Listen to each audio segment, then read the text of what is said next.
नमस्कार, तिब्बत टीवी के हिंदी प्रसारण में स्वागत है। तिब्बत टीवी के साप्ताहिक हिंदी समाचार में हम दर्शकों को परम पावन दलाई लामा, वर्तमान तिब्बत के परिस्थिति, निर्वासन में तिब्बत तथा तिब्बत मुक्ति साधना के संदर्भ में जानकारी प्रस्तुत करते हैं। आपके साथ मैं हूं तेंजिन बेल्जोर। आगे देखिए इस सप्ताह के प्रमुख खबर। परम पावन दलाई लामा जी ने वियतनाम के सम्मानित बौद्ध गुरु थिक नाक हैन के निधन पर शोक प्रकट की। केंद्रीय तिब्बती प्रशासन ने भारत के सभी देशवासियों को 73वें गणतंत्र दिवस की शुभकामनाएं दी।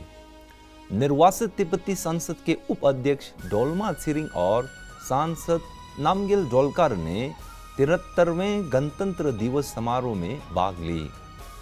चीनी अधिकारियों ने बौद्ध धर्म से जुड़े तिब्बती सोशल मीडिया ग्रुप पर प्रतिबंध लगाया।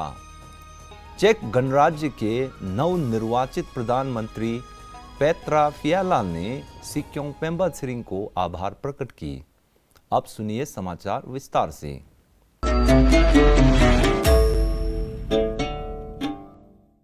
गत 22 जनवरी 2022 को परम पावन दलाई लामा जी ने आध्यात्मिक बड़े भाई और मित्र बंदे थिक नाक हैन के आकस्मिक निधन की समाचार मिलने पर दुख प्रकट किया है।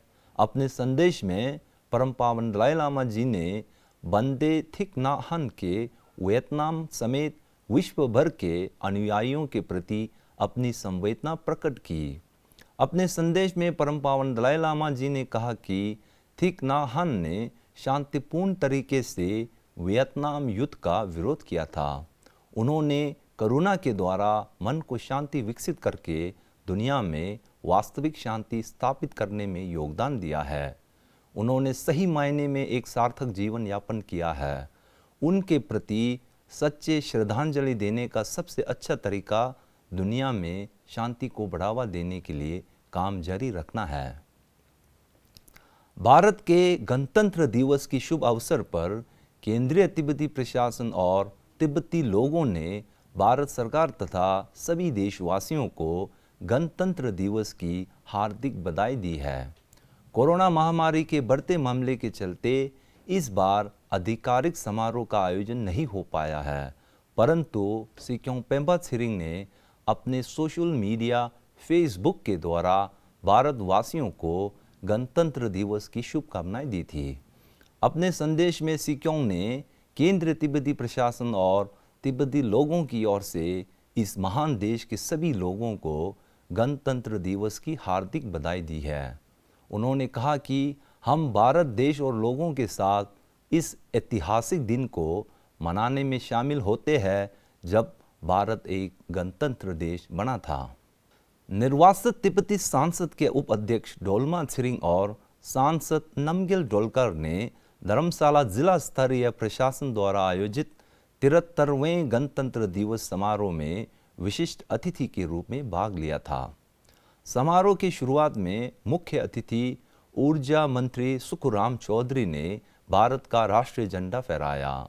इस समारोह में सांसद किशन कपूर, विधायक विशाल नहरिया, कांगड़ा जिला आयुक्त डॉक्टर निपुण जिंदाल तथा अन्य अधिकारियों शामिल हुए थे।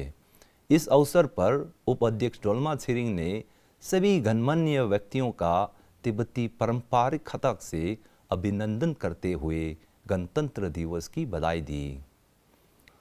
रेडियो फ्री एशिया के अनुसार चीनी अधिकारियों ने धार्मिक मामले से जुड़े तिब्बती सोशल मीडिया ग्रुप पर प्रतिबंध लगाने की घोषणा किया है।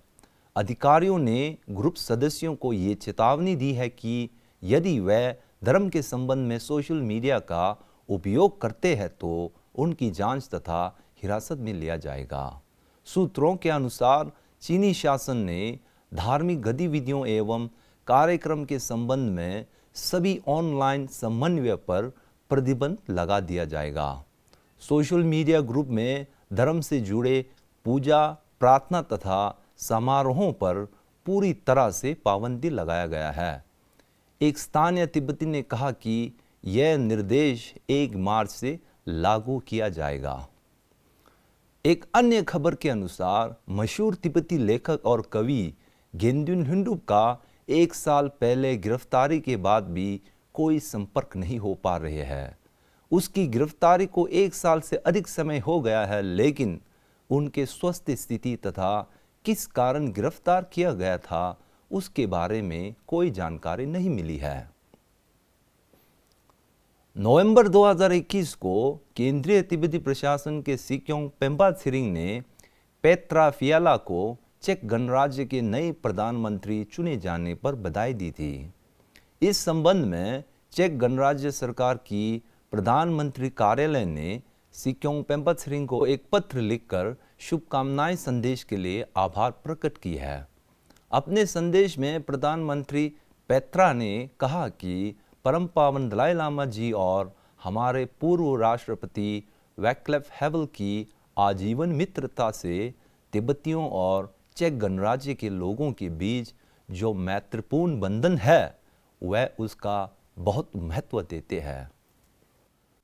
इसी के साथ आज का खबर यही समाप्त होती है। अगले हफ्ते हम फिर मिलेंगे। मुझे दीजिए आज्ञा। नमस्कार।